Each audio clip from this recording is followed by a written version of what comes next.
Hi everyone, welcome to Lola's Frugal Life. This is episode number 78. Today we're going to be talking about some time management tips. So please stick around for a few quick words from our sponsor and we'll get right into today's episode. Okay everyone, so today we're going to talk about some time management tips. This episode was inspired by a post by one of our members of the private listener group who was looking for some new ideas for time management, maybe some tips of some things she hasn't tried before. And I thought that would be a really fun episode to make because either maybe there might be some things here that you haven't heard of before, or maybe just you need a reminder and just to kind of remotivate yourself to get back on track with utilizing those different time management techniques that you've used in the past. We all kind of need a reminder and motivation to get back on track sometimes. So I thought this would be kind of fun. Like usual, on my Monday episodes, which is like my main episode for the week, I always give a frugal tip of the week. So this week's tip is related to a situation that I just had at the store where I got my daughter needed a new phone.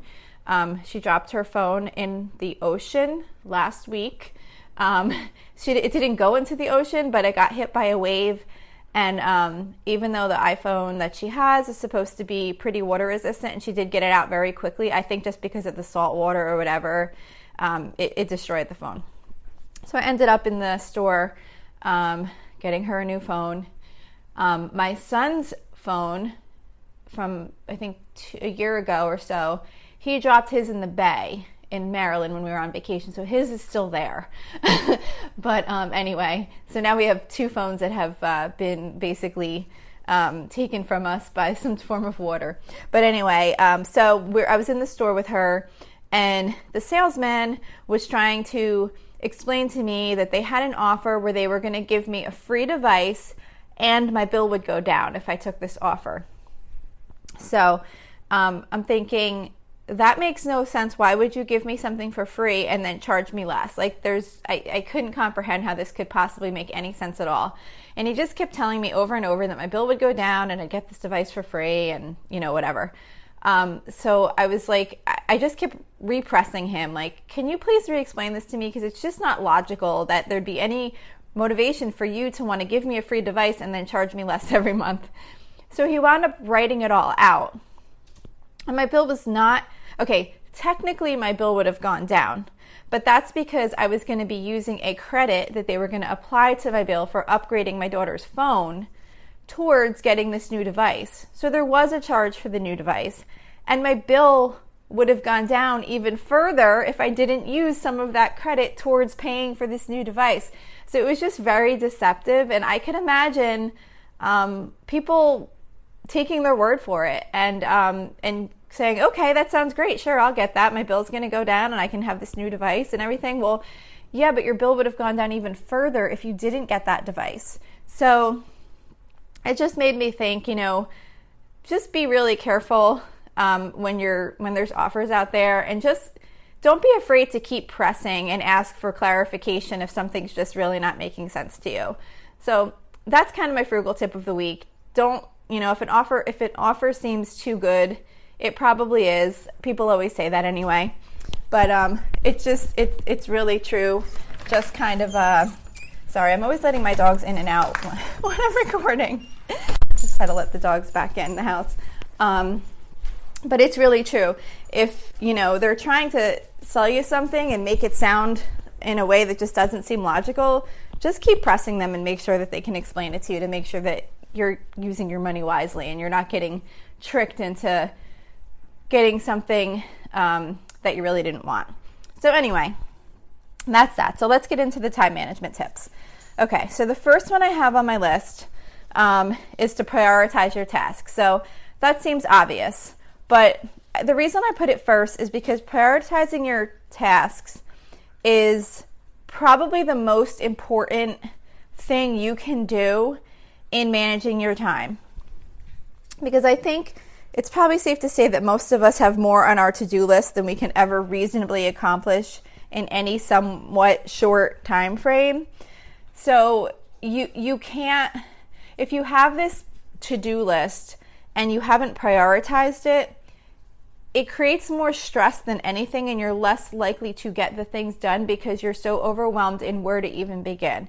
So look at your to-do list, pick the top 2 or 3 things that you'd really like to either get fully complete or to make progress on that day, depending on like how involved the task is. And you just have to let the other things go. They're on the list. They're going to stay there. They're not going to be forgotten, but you have to get them out of your mind because your time is limited and there's nothing you could do about that. There's no possible way that most of us can get done all of those things that we have on our to-do list. And when you keep them on your mind and keep thinking like, okay, I'm going to do this, but I still have all those other things. Like, when am I going to get to those? It basically takes away from the focus that you want to put on the tasks that you chose are your priorities. So you just have to be realistic about it and know that you only have so much time in a day. Look at your list, say what is the most important to me here, pick those things, focus on those, and really, really let the other things stay on the list and get out of your mind. And if you do that and you find that one of those things is still really bothering you, that you really, really are worried about not getting that done, then maybe rethink your priorities. Maybe you need to choose that item instead of something else that you picked. But you have to pick only what you can do because you only have so much time. So I think that for time management, prioritizing, while it seems obvious, is probably the most important thing you can do because it frees your mind of what you're going to focus on for that day. The next thing, the next tip is create a time-based to-do list. So I don't know if you guys have heard of this before. I hadn't, and I was kind of surprised because I feel like I'm always looking up time management tips, and I was just kind of surprised that I hadn't really seen this listed before, like kind of specifically as this type of idea, like a time-based to-do list. And I think it's a really, really great idea. It's basically where you create your to-do list, but then next to each item on your to-do list, you have an estimated time frame of how long it'll take to complete each task. So I'm sure many of you can relate to this, but I mean, how many times have you put together a to-do list for a certain day where if you actually put down the amount of time each task would take to accomplish, it'd probably take you like at least 2 or 3 days to get all those things done, and you're like, yeah, here's my list. I'm going to get these 20 things done today. It's just not even remotely realistic. So by having that estimated time frame on the list, I think that could really help you with making a to-do list for your day that you can actually reasonably accomplish and not have like this ridiculous list that 1, wasn't prioritized, and 2, has way too many things on it than you could ever even realistically accomplish in a day, even if you didn't sleep or eat. So I really, really loved that idea, and I definitely think I'm going to work on that because I think that it really can help you see like what you can fit into a day for home and for work. Really, I think it's a really great idea. So that was the next tip. The tip after that, this is another one, make a time diary. So this is another one that I actually hadn't heard of before, and I was surprised. These are the only 2. The other ones I've done before and I use. But this one, make a time diary, I had not really heard of doing before, but it makes a lot of sense. So what you do is you literally take a week and you plot out what you do each day. And you're supposed to really record everything. Like you write down when you were cooking, when you were eating, when you were exercising, your free time, scrolling Facebook or other social media time, checking email, reading, working, doing laundry, cleaning, doing dishes, everything. Like everything you do, you write it down from start to finish and how much time it took you to do. And by doing this, you can really see like where all your time is going, and that can really help you evaluate, if there's something that's taking you too much time or if you're spending time inefficiently. Maybe you can rearrange how and when you do things to get them done in a more efficient way, or maybe you find that you're getting distracted and you're spending too much time on social media or sitting down to watch TV or something like that. It can really give you a really good picture of what your week looks like and how you're managing your time. So I definitely want to try this out too, because I think it's really a great idea. It kind of reminded me of budgeting with your money. It's kind of like, when people start out on a budget and they track their expenses to kind of get their finances under control, and you're tracking where every dollar went, and this is the money that came in, this is where it all went, what am I spending my money on? It's kind of the same exact idea, except with your time. So how can you really make adjustments to using your time better if you don't know where it's all going? So I thought that was a really cool idea, and I definitely want to give that a try. So that's that one. The next tip is don't say yes to everything. You have to limit your commitments. You want to participate in things, and you want to do all these different opportunities that might come up for you. But a lot of times that's what can cause you to have this feeling that you don't have enough time. So only say yes to things that are really important to you and that you can fit into your schedule. Sometimes there's going to be things that are important to you, but maybe they're not as important as other things that you already had on your schedule, and you're going to have to say no to them if you really want to manage your time and get done the things that were a priority for you. This goes for kids' activities too. For any of you who might have children that are in activities, they don't have to participate in every sport and every activity that they're interested in, because the constant running, it gets overwhelming for the kids too. It's definitely overwhelming for the parent, and it gets overwhelming for the kids, because whenever something, and I'm saying this from experience, my one daughter used to participate in everything, and then she had issues with headaches and got a leg injury and stuff, and she had to kind of back off of some of the stuff. And when she did, I was like, oh my gosh, this is amazing. Like, why were we doing that? Why were we running to horse riding and gymnastics and soccer? Like, every day of the week we had something. And then it was so stressful, because whenever like anything extra came up, it was all this juggling, trying to figure out, even like a school project for her or whatever, it was all this juggling, trying to figure out, like, okay, how is this going to work and fit into our schedule? It was just crazy. And it wasn't like she got that much benefit out of doing all those activities. She liked all of them, but, again, there's only so much time in the day. So just consider, if you have the time for those things, that's great. But I work full time, and I would rush home, grab her, we'd run here, run there, try and get dinner done, and it was just every day, it was just running. So for yourself, and if you have kids, just kind of keep that in mind, to make your calendar realistic so that there's time in there for other things to happen that might come up, that will come up, because, things come up, and then if your calendar's jam-packed, it just creates more stress. So, yes, so limit your commitments.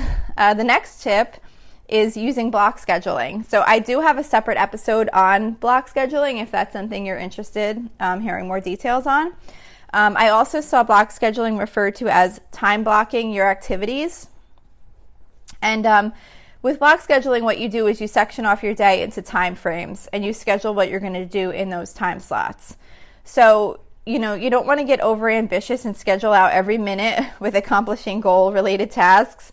You still need to shower, cook, eat, and have some downtime.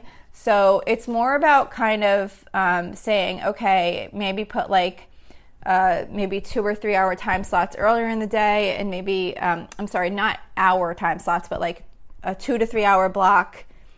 Say maybe you have like 2 to 3 hour blocks in the morning, and then maybe 2 to 3 hour blocks in the evening, and lay out what you're going to do during those times. Say if it's a weekend and you're going to do some decluttering time, but you don't want to wind up in taking your entire day doing that, because maybe you also have to do something in the yard, or maybe you have to run out to a store or whatever. So you're going to say, okay, from like 8 a.m. to 10 a.m. or till 11, I'm going to do this decluttering. And that's it. When the time frame's over, you have to stop. and then you move on to, maybe you're going to say, okay, at 11 I'm going to kind of take a break, figure out what I'm going to have for lunch, eat some lunch, and then at 1 o'clock I'm going to go run out to the store and do my store errand that I had to do. Because you can get caught up if you start a decluttering project or something like that. You can get caught up and spend the entire day doing it, and then you got a lot done on that, but you're still not going to feel good because you didn't get done the other things that you wanted to get done. So you'll feel better if you make progress on that, and then you also get your other things done during the day. So you're kind of like blocking out your day and what you're going to work on in those different time frames. And when you're doing that, if you do try block scheduling, keep in mind too, like how your body works, like yourself. Everybody kind of has different times of the day when they have more energy than others. So like for me, I'm a morning person. After dinner, I don't really want to do anything that requires a whole lot of energy. So like if I'm doing a block schedule for myself, I would definitely not put something at the end of the day that requires a lot of energy, because I just know, or a lot of physical energy, because I just know I'm not going to want to do it and it's not going to be the best use of my time. So just kind of keep that in mind too. The next tip, which I think is really important too, is don't be a perfectionist. So you can waste a lot of time trying to get things just right without a whole lot of extra benefit to trying to do that. Perfectionism can lead to procrastination. If you're too worried about getting something done perfectly, and you don't know how to get it done perfectly, a lot of times people just won't do it at all because they don't know how to approach it. They don't know how to start to get it done properly, how they think is done properly. And it can really make you avoid doing things because you don't know how to do them perfect. For example, my kitchen floor. I always hate mopping the kitchen floor because I feel like there were certain spots that I couldn't like really get to good enough, and or it'd be like awkward like moving a certain thing in the kitchen to like mop behind it and things like that. And I used to kind of really dread doing it, and now I'm just like, you know what? I just do it the best I can. And if I hit the spot, if I miss this spot this time, I'm sure I'll probably get it next time. I can't like worry about every single speck of the floor being 100% perfectly clean. I'm not that worried about it. But just that little change has made me mop the floor, not spend so much time dreading mopping the floor, is what I'm trying to say. I'm just like, okay, I got to mop the floor now. I get the mop. I do it. It's fine. It's good. It's cleaner than it was before. And I'm not like trying to be perfect about getting it done exactly how it's supposed to be done. So that's just like a little example of how perfectionism can kind of inhibit you from getting things done. It's better to have something done not perfectly than to not have it done at all. So just always keep that in mind. Try not to be a perfectionist about things that you're trying to accomplish. And then the last tip that I have for today is to really try and limit time wasters. So if you find that you pick up your phone to check email, Facebook, things like that, those are the ones that get me. That's why I'm mentioning them. But you know what things might distract you. It doesn't necessarily have to be on your phone. But you want to just try and limit those distractions and maybe keep them out of sight if you can, like make them harder to access. You know, Facebook, maybe you don't want to have it on the home screen of your phone. If that's something that you click on often, maybe put it like 4 screens back so it's more of an effort to get to it. So it's not just quickly picking up and clicking on it. You can make a time limit. If it is phone apps that are something, those seem to be common to distract a lot of people, so that's why I'm talking about them specifically. But like I said, there's many other time distractions. There could be TV, there could be like a magazine laying on the kitchen table that you might wind up sitting down to grab and look through when you were trying to get something else done. There might be a new coupon flyer from your favorite store. You know, any things like that you want to try and keep out of the way when you're trying to get something done and save those for your downtime. One thing that I did with apps, because I found throughout the day, if I was bored for a few minutes or I got distracted, I'd pick up my phone and I'd either click on Facebook or click on my email. And I hated that I was doing that. Like I've been trying to break that habit. So what I did is I actually set a time limit for those apps. So once I hit 10 minutes in either accumulation for the day, it could spend like a minute here, a minute there, whatever. But once I hit 10 minutes in Facebook and my email each, like 10 minutes in each app, a screen will pop up and it says that I've reached my time limit. So if I was in the middle of doing something important, like maybe I got an important email I was reading and it said I hit my time limit, I can click ignore. But I only do that if it was something really important I was doing. Otherwise, I'm just like, okay, I'm at my time limit, and I just don't go back in.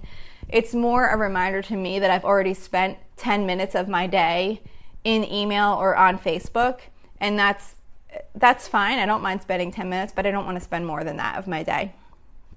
So there's things like that you could do too, if you find that the phone is one of the things that waste your time.